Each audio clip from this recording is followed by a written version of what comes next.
Dicevamo, tra i devoti a Sant'Agata ci sono dei volti noti alle nostre televisioni, sono in compagnia di Fabio Boschi. Buonasera Noemi, buonasera a tutti. Fabio, guarda, ce l'ho scritto anche qui, mi chiamo Naomi. Naomi, l'ho fatto apposta. Durante la festa di Sant'Agata io vorrei un minimo di no, ma manco durante la festa di Sant'Agata mi si può chiamare col mio nome, vabbè. Comunque, Io nasco come cabarettista, quindi te l'ho detto, l'abbiamo una parlato. battuta. Certo che era una battuta. Mi hai fatto ridere un sacco.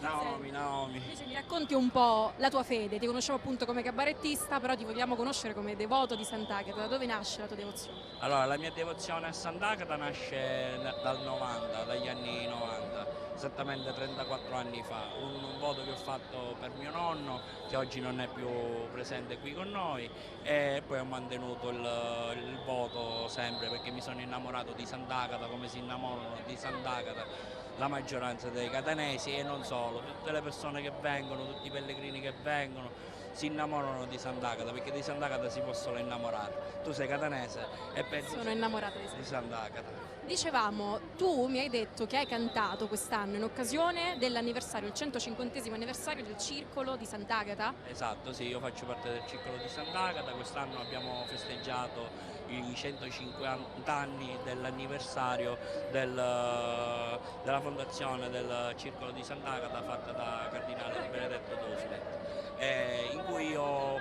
omaggiato nella stele di Sant'Agata con una canzone che ho scritto nel 2019 che parla non proprio di Sant'Agata ma parla di noi catanesi, che è un popolo che innanzitutto ama Sant'Agata e quindi siamo vicini a Sant'Agata, è un popolo che non si arrende. Che non si arrende, sì, il titolo della canzone è Io non m'arrenno, però è un popolo che stavo dicendo che è misto di vari livelli sociali che ci sono nella vita, ci sono persone che magari non sono istruite, però onestamente vanno a lavorare alla fiera vendendo delle cose, fanno un lavoro onesto, non hanno niente a che fare con la delinquenza, con la mafia, e poi Catania è fatta da gente che è rimasta illustri, che ha dato la storia alla natività della nostra Catania, a partire da Bellini, Giovanni Verga e tanti altri. Ma tra questi nomi illustri c'è anche Fabio Bosco e io a questo punto mi hai citato questa canzone, diamo la linea a Ruggero, ma prima intoniamo